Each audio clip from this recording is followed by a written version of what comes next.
I'm Tamika D. Mallory. And it's your boy Mysonne, the General. We are your host of TMI. Tamika and Mysonne's information, truth, motivation, and inspiration. New name, new energy, but same old us. What's going on, Mysonne Leonard? I am blessed, black, and highly favored. Tamika D. Mallory, how you feeling? I'm doing good. We are in hot Louisville, Kentucky. I think I forgot how hot Louisville can be. Yeah, I did too. But I brought me a tank top just in case, so I'm prepared for the weather. The State of the People Power Tour merch is on sale at stateoftheppl.com for anybody who's checking out Mysonne's yeah, tank you got top. the shorts and all I got that. my sweatshirt, sweatsuit. Swag. Please pick up some merch and help us with the cause. I mean, actually, we didn't fundraise off of the merch, which we should have used it as an opportunity to help with the tour, but we just really wanted people to look good and be able to, you know, feel like they were a part of something. And so for those of you who are watching, who are saying, well, what is the State of the People Power Tour? Some months ago, a number of national voices, leaders, influencers, organizers came together to discuss our desire to do something during this period of time where, you know, there are so many of our people who are like, we're tired, we're frustrated, we're just over all of the nonsense that our communities face.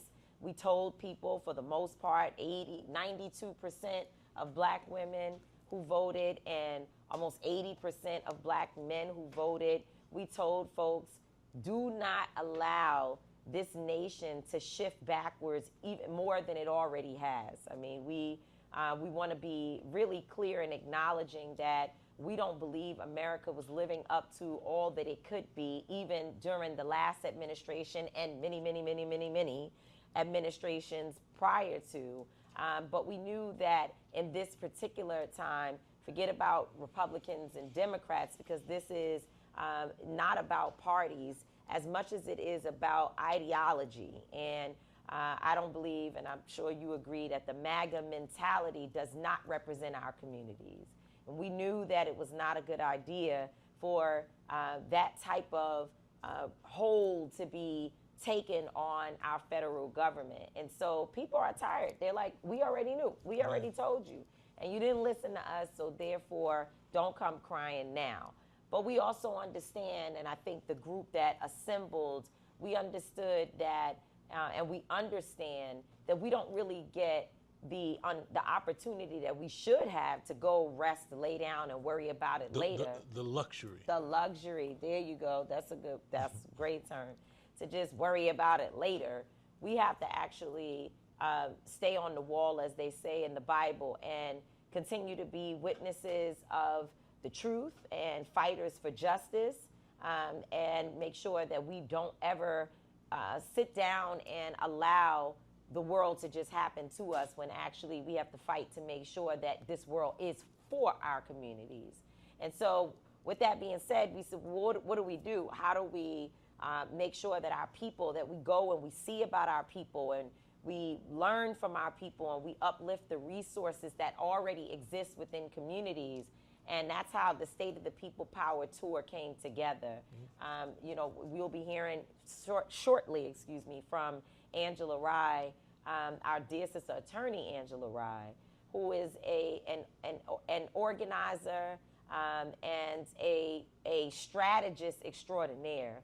And she has really been helping to anchor and keep this tour going. So Louisville, Kentucky, where we are now, is the 10th city. It is the 10th city that we have traveled to over the last several months. And of course, Louisville was incredibly important to us. And I guess you should talk about, you know, what it meant, because you and Angelo and I, attorney Angelo Pinto, who you'll also hear from, we really fought to make sure, not that we had to fight because no one pushed back, but we made sure that when we voted on the cities, that Louisville was also one of those cities.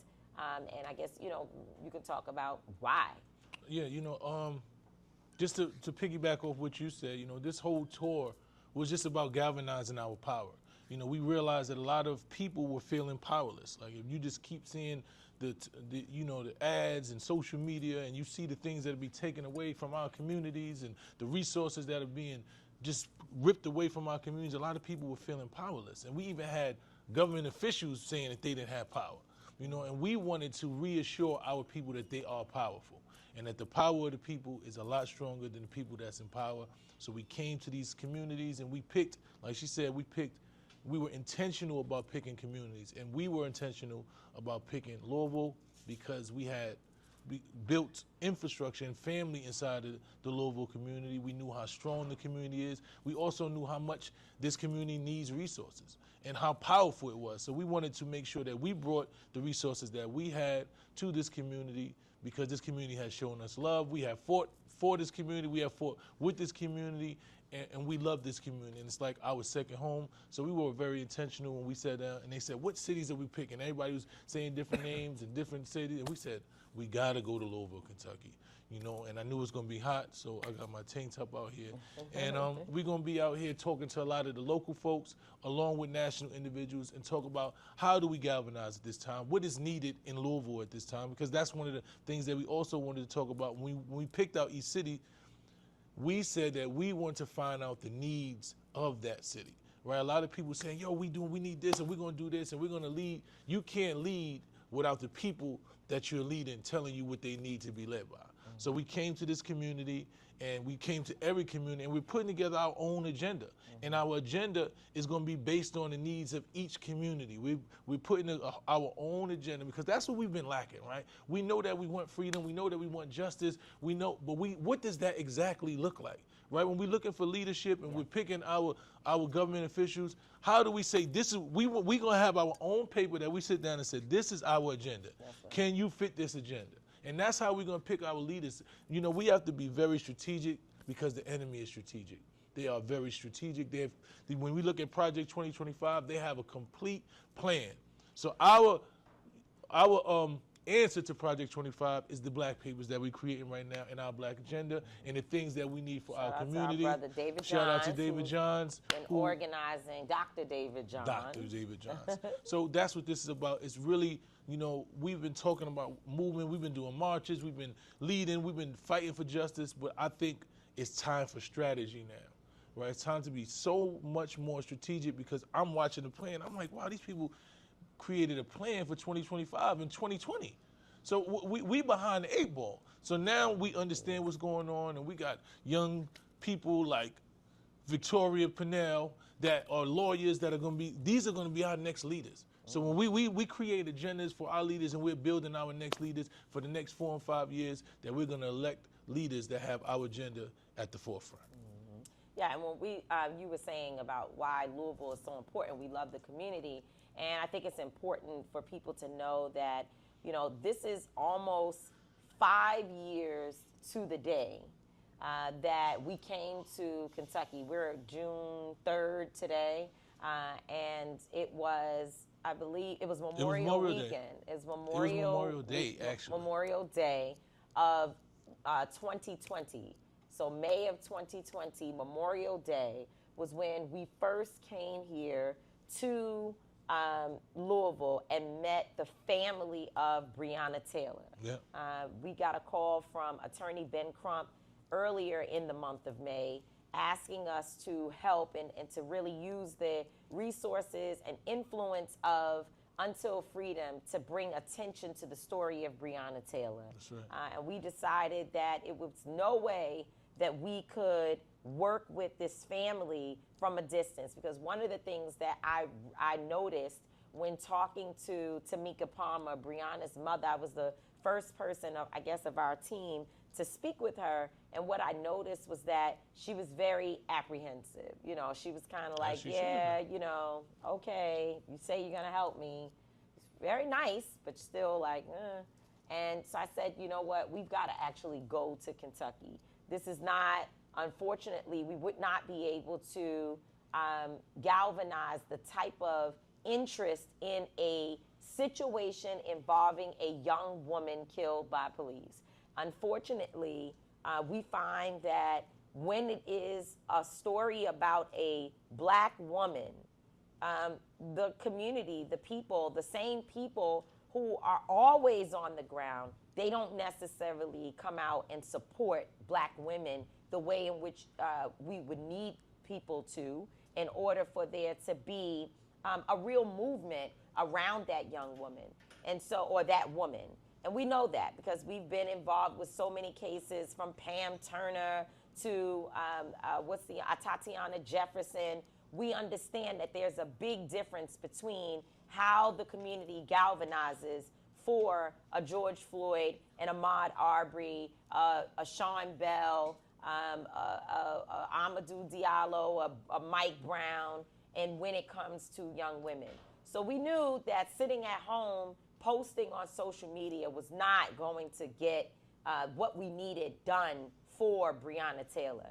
And therefore, we needed to come to Kentucky. What we didn't know was that coming here one time would turn into, until freedom, taking up residency in Louisville, and we lived here. And during the course of that time, we met a lot of people. Some people that we work with still today, some people who loved us, some people who hated us, hated the idea that we as outsiders were coming into this community. But I tell you that, what is always helpful is going back and reading your history, because Dr. King faced the same exact accusation and feelings from some of the communities that he traveled to when, he was asked, why are you here? And his response was that a threat to justice anywhere is a threat to justice everywhere. And therefore, he felt the need to be in communities, no matter who were the local leaders, which that doesn't mean you go in and you take over in people's communities. You learn how to work with folks and to uplift their voices. And I think that we have shown, Until Freedom has shown over time, that is our intention here in the city of Louisville. And so we love this city, excited to be here shooting our podcast, TMI. This is the first time that, other than being in our hotel rooms, that we shooting, not on location. But on location, it's the first time that we have done our podcast, which Ryan over there made sure, one of the incredible, come on, Ryan, producer extraordinaire. Ryan, it's my guy. Producer extraordinaire. You got to come into the camera. We might have to interview you one. Ryan is a producer extraordinaire for the entire State of the People Power Tour, yes. But he was really, really clear that our podcast, all of us, the information that we're sharing every day needs to be live and in person in front of the people. Sure. So there's that. So I think that we have a guest who has joined us when we talk about the importance of Kentucky. Right now, Kentucky is sort of ground zero for some of the recent attacks by Donald Trump. Now, this entire series that we're working on right now on our podcast is about the first 100 days of the Trump administration. So we're looking at what has happened over 100 days. And today we want to talk about specifically some of the policies and some of the things that, as you said, have been ripped away, torn away from our communities, yes. And how it will impact us. When I think about the work that went into the little slither of justice that was received by Breonna Taylor's family, Tamika Palmer, and the city of Louisville, the little slither of justice, I think about how much people had to fight for 5 years, fighting without ceasing, being out here day and night, struggling, people being arrested. Yeah. God bless our brother Travis, who was killed. He was a protester, an organizer, and just a beautiful young man. And he was killed while leaving a protest with a man that he said he would drive home.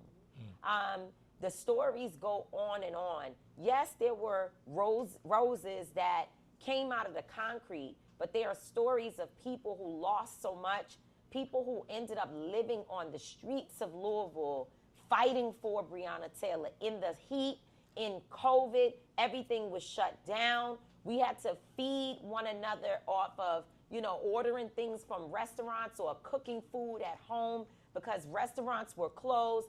The supermarket would close down whenever it wanted to, and it was the only supermarket in the West End, which was the Kroger at that time. Thank God Kroger is a partner with this effort now, so we can work through relationships and come out on the other side. Kroger has provided how many? 140 gas cards for the people of Louisville. 140 gas cards for the people of Louisville. But when we were here 5 years ago, Kroger was shutting down the supermarket at times just because whatever reasons, it was COVID, and people had nowhere to go for fresh vegetables and fruit. We brought in 4,000 boxes of food. Shout out to our brother Trey the Truth, who had trucks bringing food in from around the country. The work that went into being able to sustain a movement was so much. It was. A lot of pain and a lot of sacrifice. And now, here we are. Please bring us a chair so we could ask Lanita to join us. What I was saying was that the work that went into how you got a little bit of justice, it's not even enough, and we're going to talk about a little more. I don't even know if you can look at it as justice, but there's like a little bit of movement, if you will, that is under attack. And I feel like that is the story of Black folks and why we get so tired. That's why you have so many people saying, I'm tired. Because it's like we did all of this, and then you come and the little bit of stuff that we accomplished, we're watching this administration during this 100 years just snatch it. Oh, excuse me. During this 100. Well, it damn It sure feels been like 100 years. it feels like 100 Right. years. During these 100 days, just strip it away. And so we're joined today by our dear sister who we also met that weekend. Yes. When we came down for Memorial Weekend to be with Breonna Taylor's family, one of the people who we immediately clicked with and knew that it was more than just just working on a case together, but that in fact we had found a family in Louisville. It was attorney Lanita Baker, Lala, who's here with us today. You're the only one I let get away with that. That's right. Attorney Baker, who we'll just call her that one more time, and then after that she'll just be Lanita. But Attorney Baker is the family attorney for Breonna Taylor's family. She still works with the foundation, the Breonna Taylor Foundation. She, at the time, was at a different law firm, which was Sam Aguiar's law firm, where, he got this big case and called Lanita and said, it's on you, sis. The Black people are in trouble. Sam is our white friend.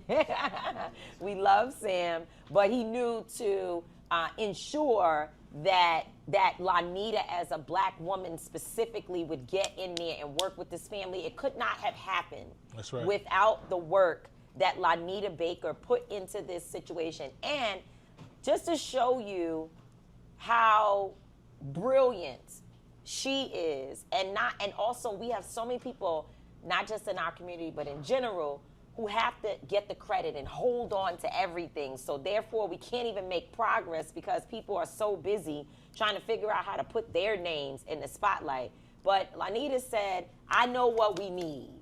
We need Attorney Ben Crump to come to Louisville and help us to bring this thing to a national level. She didn't say, well, I'm just going to work on it by myself and I ain't going to call Ben because, Ben comes here, it's going to take. No, she said, let me call my friend, Attorney Ben Crump. And you did. And Ben Crump came here and brought us with him.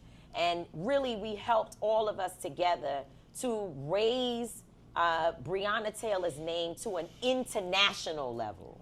And so we thank you for everything that you've done. Yes, Attorney ma'am. Baker has her own firm now, and it is called Parker and Baker. West. No, excuse me. What am I talking about? Parker Baker. Excuse me, y'all. That's Okay. all right. It is called Baker and Westbrook. Yeah. PLLC. Yes, I'm learning new things. Well, okay. And so if you are in the Louisville area or Atlanta in Yeah. Georgia, not just Atlanta, Georgia. Georgia, So if yeah. you're in Kentucky or in Georgia, and you need an attorney that works on a wide variety, which you can tell us about, Attorney Baker is your person. Integrity, hard work, long hours, and also resources. And you got people. That's and we right. some of your people. Yeah. We're going to pull up. Thank you for joining TMI, Attorney Baker. Thank you for having me. I'm so excited to talk about where we are. Like you said, 100 years, because it feels like it's been 100 right. years of this administration. But where we are even 5 years later, to think that it was just 5 years ago, both seeing where we were, how far we come, but also really examining, has there been progress? Mm-hmm. And if there's not been the progress that we demand as this community, where do we go from here? Mm-hmm. That makes sense. It makes 100% sense. And that's why I want to open up by asking this question. You know, when we look at what we were trying to receive as justice, right? We didn't get the justice that we want. And we literally still fighting for justice as we speak right now. But there was incremental situations that were created. Like when there was the settlement made, there was inked into that settlement that there would be change within the police department, and there would be dissent decrees, and that was fought for. Tamika Palmer made sure that it wasn't just, hey, we getting paid for what we actually should, because you can't even pay us for the loss of our daughter's life. That's impossible to pay that. But we want to assure that this doesn't happen to anybody else. So talk about that, and then after you talk about that situation, talk about what this administration is trying to do now to roll that back. So as you stated, for Tamika Palmer, she could care less about the money, and she'll tell people, like, the first time we met, we now laugh about it. She's like, I didn't like you for the longest, because you came in and you were like, well, I know you want these officers arrested, but I don't have the power to do that. I will fight to try to make that happen, but we're civil attorneys and we fight about money. And she was like, it was never about money for her. And I can tell y'all, it was never about money for Tamika Palmer. And so when we got to, we brought in Ben, and working with Mayor Fisher, the county attorney, Mike O'Connell, working with them, the offers for money came fast. And anyone that practices civil rights law will tell you it is unheard of that a civil rights case settles within 6 months. Even when you look at Minnesota, George Floyd's civil case took a little bit longer, but even, I think his was maybe right at a year, just under a year. Right. That is still very quick for a civil rights case. To give you an example, one of the other cases that was detailed in the consent decree, and that's what I don't think people understand, is like, yes, my name came to rise on Breonna Taylor's case, but I've done a lot of civil rights cases within this city that people may not know I was a part of. Talk that thing. But, Love. it is. It's, but one of the other cases was Tayon Lee, which was the young man that was stopped for a traffic offense, which brought to light how often LMPD was stopping young black men in the West End just because they drove a nice car, searching their cars, doing everything else. That was in the consent decree as well. That we filed that lawsuit in 2018.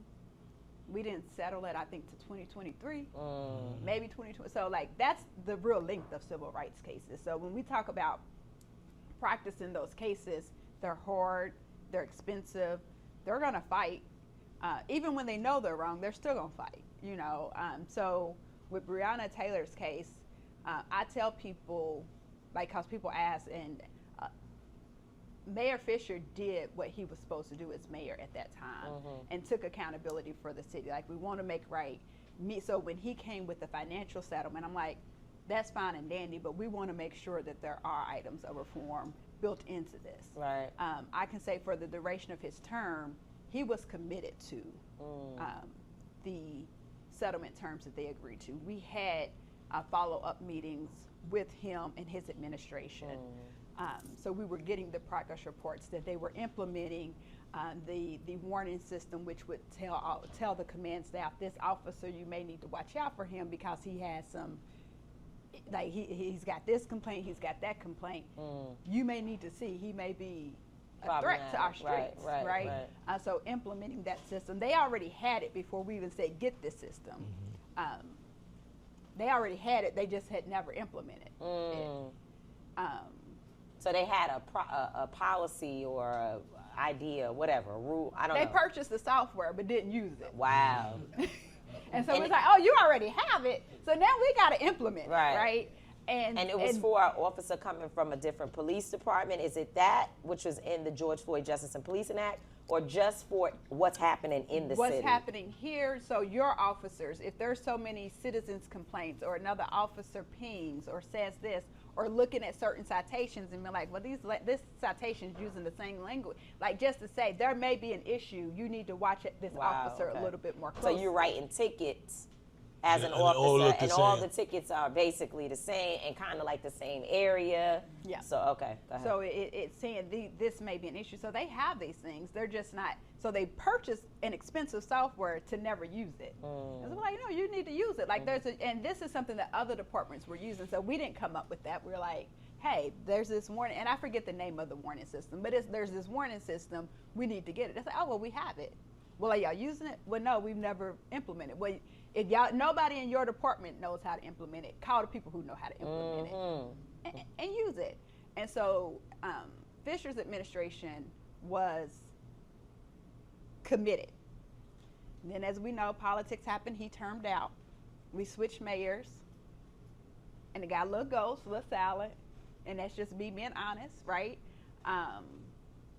We weren't getting the updates that we needed.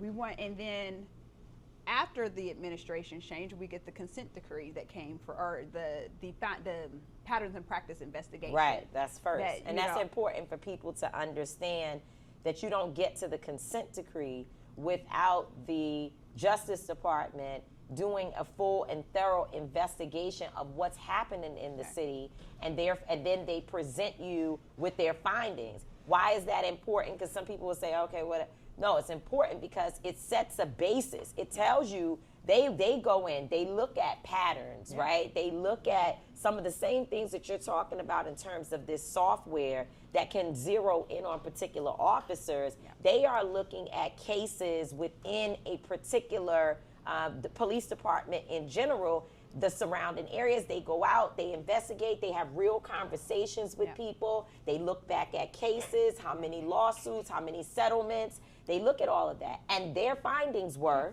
that the Louisville Metro Police Department engaged in patterns and practices of discriminating against people of color, people with mental disabilities, how they investigated domestic violence cases.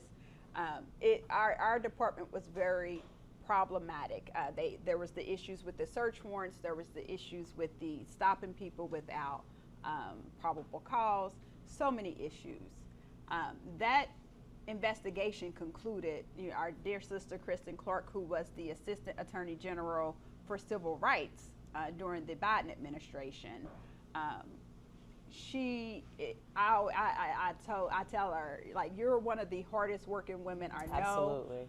When it comes to civil rights, you want her on your side, and I'm thankful that she was on our side while she was in that position. It's an appointed role, so once Biden was no longer president, Kristen was gone.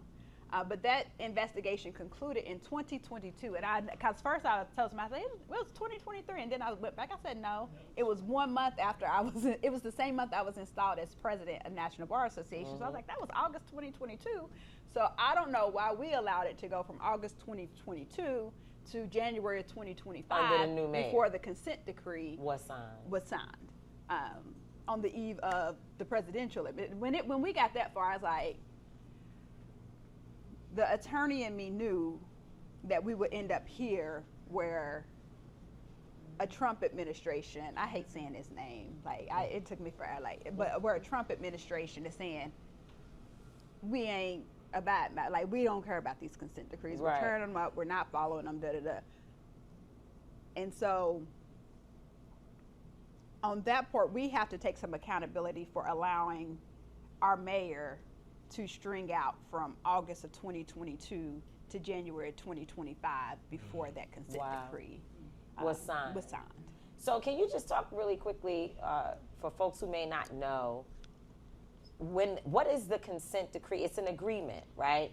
So there can be a patterns and practice investigation that has all these findings, but they don't have to issue a consent decree to the city. That's their discretion. They allow them to fix themselves. Okay.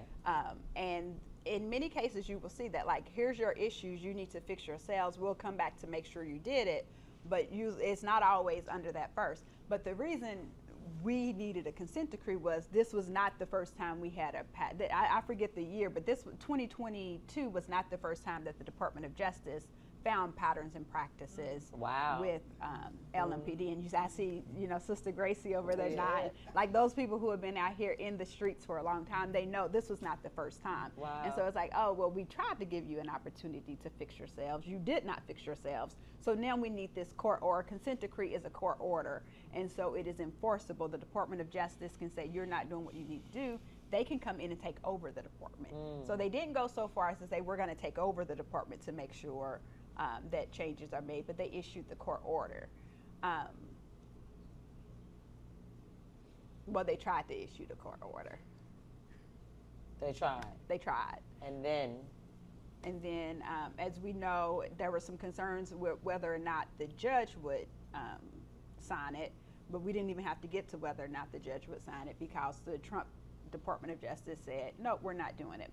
Then I've had some people reach out to me. Attorney Todd Yarborough, I know he was here yesterday. He's out of Maryland, and he was a part of the consent decree that took place in Maryland after Freddie Gray was murdered. And at that point, they had the same situation where, except instead of it being the 2025, it was 8 years before that, when the 2018 Trump administration took over, that they tried to remove the DOJ did the exact same thing, but they did what's called an intervening complaint. They brought a plaintiff that said, nope, we don't care that the Department of Justice isn't pushing forward with this consent decree. We're going to push it forward anyway. The city agreed to it. The city needs to uphold. And so he was here yesterday, and he was asking me about that. And I always say, I was like, it's the resources, right? Not saying I don't know enough about what does this intervening complaint. And I guess I could go look at what they did in Maryland and figure out how they did it.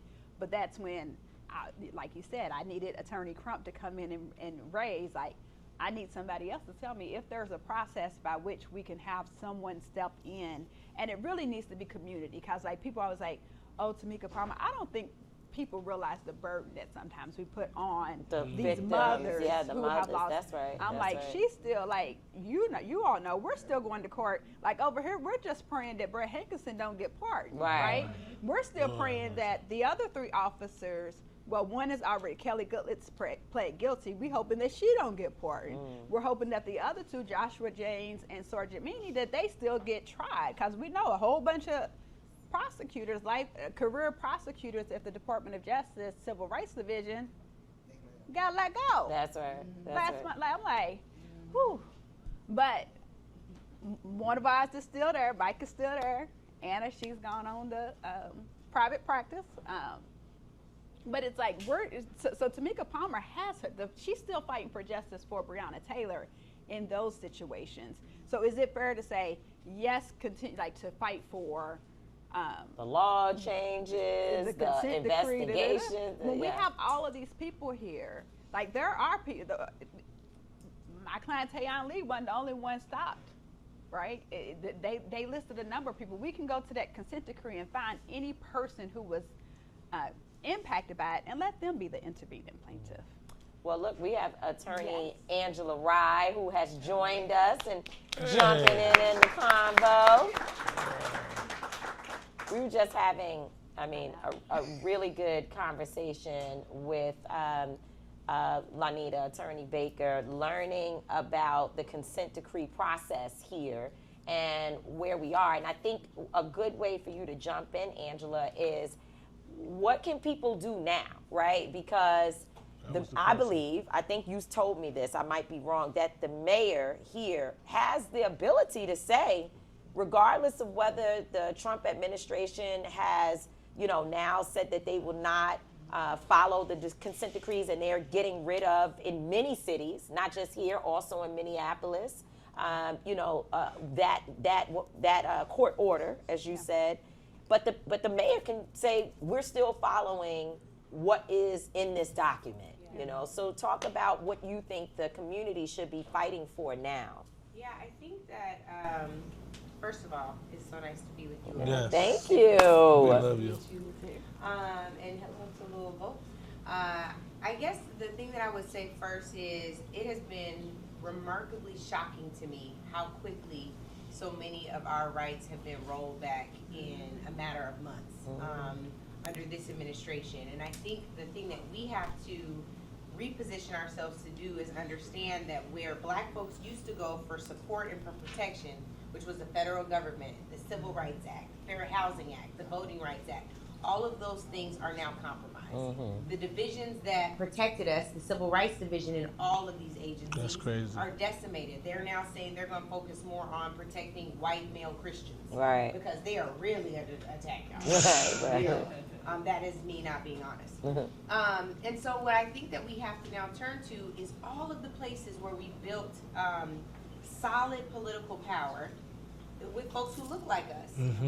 At the local level, at the state level. Yesterday I was blown away by the fact that we had all of the Black caucus in Kentucky at the field hearing. That's right. And the person of Indian descent that caucuses with them all came. That is not just political power, that's unity for doing the right thing. So if you can have all of these folks who have our collective best interests at heart doing the right thing, then that is now where we go for relief, and that is also where we go to make demands, right? These are the things that we want. We elected you, we pay you. These are the things we expect to see, and I think it's frustrating and it's hurtful, and I think we've taken our time to breathe. We don't have much more time to sit around and breathe. We got to start working. That's right. Can you talk about the field hearing and how that played a role in the State of the People Power Tour here in Louisville? Well, I want to shout out our partner, the Black Legislative Leaders Network, which is run by our friend Jasper Hendricks. In most cities, we have now had field hearings, and the idea is that it is an adjacent activity. It is not directly an activity that is affiliated with the state of the people, but as an adjacent activity, we invited legislators in to hear from community members around violence prevention, around health care, around housing, all of these various Black business, these issues that we also have featured in our Black Papers Policy Initiative. The idea is that if we hear testimony from the community, we can now collect this testimony, put it with the data that we have, with the impact report that we have, and really make a solid assessment about what Black folks need to move forward. So your voices matter in that process as much as they matter in the policy-making process and in the listening sessions that we have, and I know there's one tonight here. The Black Papers. The Black Papers. That's right. Oh, I love it. I know you would. So yesterday we had several legislators to come to the rally as well. Can you talk about these folks? And I know you and also Sadiq Reynolds, our great leader here in the city of Louisville, you guys do not mince your words around where these legislators need to go, what they have been doing, what they haven't been doing. So in this process where there was so much hope around the consent decree helping to change the culture of policing here in the state of Kentucky, right? Not just the city of Louisville, but the state of Kentucky. What do you want to see the legislators do? And do you think that these folks who you have here in your city can get it done? Our state legislators, I think, are doing a fine job, but they need help. We're talking about a state where I think we have 8 Democrats in our Senate now. I think that because one just switched to be a Republican out in the state. So we have 8 in our whole state. What? They don't have there's nothing they can do, right? And so, and then our House is just as equally. It's like 3/4 to 1/4. So anything, we have a great governor, Andy Beshear. He will veto something, but it's I'm glad you vetoed it, but we know they're going to override that veto, right? So we have to give them help. And one of the things when I was National Bar Association president was I worked with Holly Holliday, who's going to be one of our speakers later, to do political office boot camps, because I think that we need more black people, more like-minded people. I quit saying black people after Daniel Cameron. I did. Lord, So I don't always that's a say whole black nother people, but thing. more like-minded people. Yeah. Say kinfolk. Yeah, Yeah, more yeah. kinfolk. Not skin folk. I That's know, right. because I was like, oh, we need more black prosecutors. No, we don't. No, we don't. We don't need more like him. But we need more like-minded, more kinfolk to run for political office and know what it really means to, what that legislative process really means, right? And how important it is. And so I think it's important that we give them help. So the state legislators that we have, I think our local government is a mess right now. That's just me being honest. We have some strong people there, so give shout out to the strong people that are there. But our mayor has shown us who he is. And while he did, when the consent decree, when Trump said they weren't going to, he came and said, oh, well, we're gonna, you waited from 2022 to January, to the eve of this man being installed, to sign the consent decree. You've shown us who you are. Right. He's speaking those words now because he has an election next year. That's right. Don't be blinded by that. And at this point, we need to figure out who our mayor is going to be. That's right. And that's the strategy. That's the right, strategy. that's right. So I'm gonna end it with this one question because we gotta wrap up. But this is the State of the People Power Tour, and I want y'all to give something that the people can do in this moment. Make them feel empowered. So how can we empower our people in this moment with this situation? I think it's exactly, for me, it's exactly what I just said. Our people here in Louisville, I'm born and raised here. I love y'all. I'm still here, even though I got a firm Kentucky and Georgia, but I'm still here. I'm right here in Louisville. Y'all see me all the time. We got to figure out who our mayor going to be, like right now. And we got to put the support behind that person to make sure that they win next year. They're not going to be running on parties next year. So we also got to make sure that because we're disinterested in the current mayor, because he's not for us, because we're disinterested in him, that it's not someone that poses, that's aligned with the other side, that's far right, that slips in because we're not paying enough attention. right. So we have to be unified in that. So we need to unify in this city, and we need to put our resources and our talent and our strategy behind who's going to be our next mayor. And it's not me, so don't ask me. I was It getting might be ready to you. say. Don't worry about it. So we're still working on That's it. right. I think mine is what I tell everybody that's volunteered even with the tour, and that is to do what you feel called. I think there's no greater power than that. Like, you're tapping into your gifts, tapping into your talents, knowing what you have to offer the community, and knowing what you can receive back from the community is a very powerful position to be in. I was doing an interview yesterday with USA Today with Philip, and he was a great interviewer, but he kept asking the questions around black voters. Black people are not singular in our dimension. We have many more facets to us.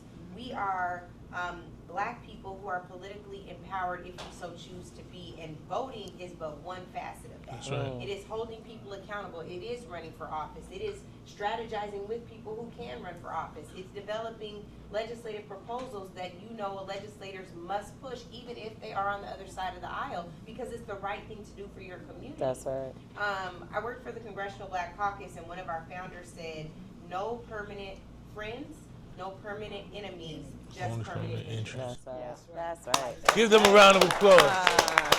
We want to thank y'all for joining Ladies. us. Thank y'all for joining TMI. This is the first time that Angela has been been on TMI. on our show. Yeah.